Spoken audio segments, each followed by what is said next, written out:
Indian TV news, देश का तेजी से बढ़ता न्यूज नेटवर्क। नमस्कार, आप देख रहे हैं इंडियन टीवी न्यूज। आइए आपको ले चलते हैं आज की बड़ी खबर पर। हेलो दोस्तों, मैं सुशील चौहान इंडियन टीवी न्यूज से, और अभी हम हैं बरघाट विधानसभा में, और अभी हम हैं बरघाट प्रॉपर बस स्टैंड में, जहां पर आसपास के जितने भी ग्राम हैं सभी लोगों का यहां पर आना जाना लगा रहता है। यहां पे ये एक यात्री प्रतीक्षालय भी है जहां पर कुछ लोग बैठे हुए हैं, यात्री लोग कुछ लोग बैठे हैं। यहाँ पर ये एक भैया और घूम रहे हैं, इनसे जानते हैं। भैया, आपका नाम बताएंगे आप? मेरा नाम उपेंद्र कुमार बोपचे। उपेंद्र कुमार बोपचे जी, कहाँ से हैं आप? मैं खामी से। खामी से हैं। तो बरघाट अभी यहाँ पर विधानसभा चुनाव होने हैं, तो आप हमें ये बताइए कि बरघाट के मुद्दे क्या हैं? देखिए, बरघाट का जो मुद्दा है वो सबसे बड़ा है बेरोजगारी का। समझ रहे हो आप? यहाँ पे बहुत जो है नौजवान युवक जो है, हाँ, तो वो बेरोजगार हैं, और बेरोजगारी, और दूसरा किसानों की भी प्रॉब्लम है। किसानों को सिंचाई की व्यवस्था नहीं है, सिंचाई की व्यवस्था नहीं है। कई सारे ऐसे हमारे गांव हैं जहां पे नहरों द्वारा पानी नहीं जा रहा है। तो मुद्दे तो बहुत हैं, और क्या क्या बताऊं मैं आपको। 18 साल में जो काम हुआ है वो इस गवर्नमेंट ने कई सारे काम किए, लेकिन उस हिसाब से 18 साल में जो काम होने चाहिए था वो नहीं हुआ है। इसलिए अभी देखो आप, हमारा बरघाट क्षेत्र जो है काफ़ी पिछड़ा है। यहाँ से लोगों को बाहर पलायन करने जाना पड़ता है अपनी रोजी रोटी कमाने के लिए। इस क्षेत्र में किसी भी प्रकार का कोई डेवलपमेंट इंडस्ट्रीज़ के माध्यम से नहीं है, जबकि हमारे यहाँ पे देखिए धान की पैदावार बहुत अच्छी होती है बरघाट में, है ना। तो धान से रिलेटेड कोई मिले नहीं है, धान से रिलेटेड कोई ऐसी बड़े उद्योग नहीं लगे हैं यहाँ पे, और देखिए रेलवे भी नहीं है। तो बहुत पिछड़ा हुआ एरिया हो गया है बरघाट हमारा। जानते हैं दादाजी, क्या नाम है आपका? गोविंद ठाकुर। कहाँ के रहने वाले हैं आप? रैयतवाड़ी के। रैयतवाड़ी के हैं। विधायक के रूप में किसे देखना चाहते हैं आप बरघाट में? हाँ, अब विधायक के रूप में तो अभी समझ में आता ही कमल मस्कुल समझ में आ रहा है। अभी यहाँ पर कुछ युवा साथी हैं जो चाय पी रहे हैं। आइए इनसे जानते हैं बरघाट विधानसभा के हाल। क्या नाम है भाई साहब आपका? मेरा नाम है अंशुल रहंगडाले। अंशुल रहंगडाले जी, आप ये बताइए कि बरघाट विधानसभा के मुद्दे क्या हैं, चुनावी मुद्दे? देखिए, सबसे पहले तो सर्वप्रथम आपको बहुत बहुत धन्यवाद जो आप हमसे ये सब विमर्श पूछने आए हैं। और मैं जैसे कि बरघाट विधानसभा के विधायक के बारे में बताना चाहूँगा कि इन 5 सालों में उन्होंने कुछ खास कार्य नहीं किए हैं। मैंने अभी एक चैनल के माध्यम से बोला भी था कि उनके कोई 5 काम बता दीजिए जिनका उनने खुद से शिलान्यास किया हुआ। मेरे नज़रिए में 5 काम हैं। एक, पहला जातिगत, दूसरा इनका एडवर्टाइजमेंट पूरी विधानसभा में बोर्ड, तीसरा इनका खुद का घर, चौथा इनका धरना प्रदर्शन करके लोगों को, आम जनों को परेशान करना, पांचवा आपका हॉस्पिटल जो 100 बिस्तर का स्वीकृत हुआ था उसे उन्होंने 50 बिस्तर में कन्वर्ट कराया। इस टाइप के इनके विकास हैं। बाकी कुछ खास विकास तो किया नहीं है 5 सालों में। आप फिर विधायक के रूप में किसे देखना चाहते हैं बरघाट से? हम हमारे इसके पूर्व में जो विधायक रहे हमारे कमल मस्कुले जी, हम फिर से अगेन उनको फिर से भारी मतों से उन्हीं को जिताएंगे और विजय बनाएंगे। आपका क्या नाम है? मनीष चौधरी। मनीष चौधरी जी, आप ये बताइए कि आप विधायक के रूप में बरघाट से किसे देखना चाहते हैं? कांग्रेस के अर्जुन सिंह काकोड़िया जी या भाजपा से कमल मस्कुले जी? भाजपा से कमल मस्कुले जी। वजह क्या है? इसके पहले भी वो 2 बार विधायक रहे हैं, उनका कार्यकाल अच्छा रहा है। और पिछले 5 सालों से कांग्रेस के विधायक अर्जुन सिंह काकोड़िया जी, उनकी तो कोई उपलब्धियां ही नहीं है। 5 साल में कोई काम ही नहीं किया उन्होंने काम नहीं किया है। यहाँ भी और भी लोग हैं। भाई साहब, आपका क्या नाम है? जी, योजित चौहान। योजित चौहान जी, आप बताइए यहाँ के मुद्दे हैं कुछ स्थानीय मुद्दे बरघाट के? जी, बहुत से हैं। यहाँ पे विधायक जी ने अपने 5 साल कार्यकाल में कुछ नहीं किया है।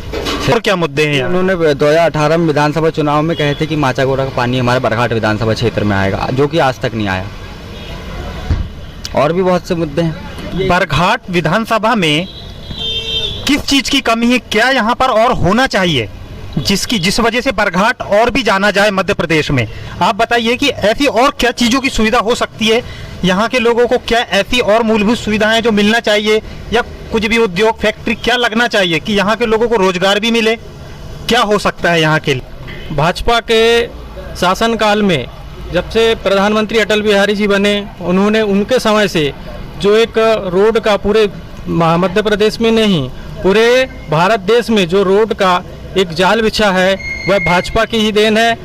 किसी भी देश के विकास के लिए 3 चीज़ प्रमुख होती हैं, बिजली, सड़क और पानी। जहाँ पे ये चीज़ें हैं वहाँ पे उद्योग भी लगेंगे, वहाँ पे रोजगार भी मिलेंगे। और हम आशा करते हैं कि भाजपा मध्य प्रदेश में प्रचंड बहुमतों से अपनी सरकार बनाएगी और जो विकास कार्य चल रहा है उसको और अपनी दुगनी गति बढ़ाकर देश के, मध्य प्रदेश के विकास में और देश के विकास में अपना योगदान देगी। ये था युवाओं का रुझान। इसके बाद में हम थोड़ा आगे बढ़ते हैं। यहाँ पर भी कुछ लोग खड़े हैं, आइए इनसे जानते हैं कि बरघाट में क्या चल रहा है इस समय। भाई साहब, आपका नाम बताएं। जी राजा खान। जी राजा खान जी, आप ये बताइए, बड़ी समस्या है, रोजगार भी। यहाँ से अभी अर्जुन सिंह जी विधायक भी रह चुके हैं, पुनः पार्टी ने उन्हें अपना प्रत्याशी बनाया है, लेकिन आप उनके 5 साल की उपलब्धि क्या है यहाँ पर, ये बताइए। देखिए, 5 साल की उपलब्धि में आप 1.5 साल की जो कांग्रेस की गवर्नमेंट रही, ये किसी से छुपा नहीं है किस सूरत हाल में गवर्नमेंट गिराई गई। और उसके बाद कोरोना के 2 साल आए, तो 3.5 साल तो आदरणीय अर्जुन काकोड़िया को कोई काम करने को मिला ही नहीं। और आप भी चैनल के माध्यम से बताना चाहता हूँ क्षेत्रीय जनता को कि विधायक अकेला होना और सरकार का होना, ये दोनों अलग चीज़ें हैं। विधायक अगर सिंगल विधायक है तो उनके निश्चित मापदंड हैं, पैमाना व्यापक नहीं है उनका, सीमाएं असीमित नहीं, सीमित है उनकी। लेकिन अगर गवर्नमेंट का इंटरफेयर होता, निश्चित तौर में अगर 5 साल गवर्नमेंट कांग्रेस की चली होती तो बरघाट की दशा और दिशा का नज़ारा ही कुछ अलग होता। लेकिन रोजगार के लिए उन्होंने क्या प्रयास किए? वो कैसे प्रयास कर पाते जब गवर्नमेंट ही सत्य पे नहीं है। विधायक अकेला होना, जैसा राजा भाई ने बोला, 100% 100% सही बात बोले कि भाई विधायक अकेला क्या करेगा। एक भाई आ रहे हैं, आइए इनसे भी जानते हैं। भाई साहब, आपका नाम क्या है? मेरा नाम राकेश गुप्ता है, मैं वहाँ बरघाट का निवासी हूँ। जी, आप बताइए कि बरघाट विधानसभा के मुद्दे क्या हैं? बरघाट विधानसभा के मुद्दे ये हैं कि शिक्षा का स्तर हो गया, हॉस्पिटल हो गए, ठीक है, बेरोजगारी की जो समस्या है जिससे लोग जूझ रहे हैं, ठीक है, उन समस्याओं के आधार पर ये चुनाव जो भी होगा आधारित रहेगा। तो आपका मत किस ओर होगा? आप क्या चाहते हैं, यहाँ से कांग्रेस के अर्जुन सिंह काकोड़िया जी या भाजपा से कमल मशकोले जी? आपका मत किसे है? यहाँ देखो, विचारधाराओं के आधार पे वो जो लगातार सतत मेहनत कर रहे हैं वो अर्जुन सिंह काकोड़िया है, जो अपनी बात ऊपर तक लेके जाएंगे, विधानसभा तक ले जाने की क्षमता है। हमारे भैया कमल मशकोले जी में वो क्षमता नहीं, बोलने की क्षमता नहीं है, वो ऊपर तक बात नहीं ले जा पाते। अच्छा, आपका क्या? जी, अहम विषय में आपका ध्यान आकर्षित कराना चाहूँगा।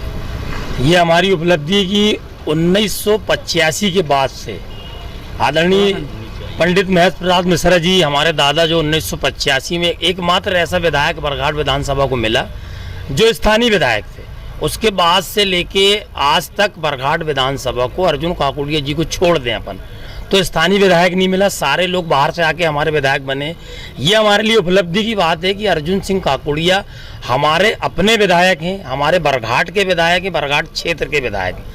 24 घंटे हमारे यहाँ की किसी भी पब्लिक को, चाहे वो हमाल हो, गरीब हो, मजदूर हो, अमीर हो, किसी वर्ग का आदमी हो, किसी कैटेगरी का आदमी हो, 24 घंटे विधायक अवेलेबल है। ये बहुत बड़ी उपलब्धि हमारे यहाँ के लिए।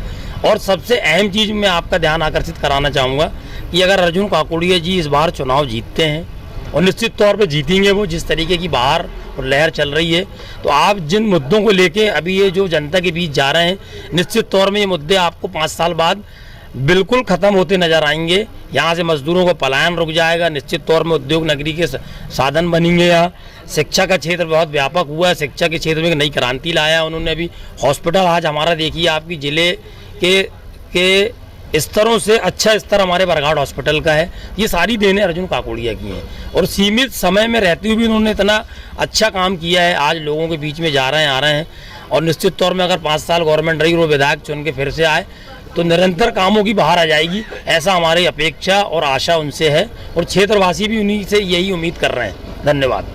इसी तरह देश दुनिया की हर खबर को जानने के लिए देखते रहिए इंडियन टीवी न्यूज। हमारे चैनल को सब्सक्राइब कीजिए और हमारी इस वीडियो को शेयर जरूर कीजिए। धन्यवाद।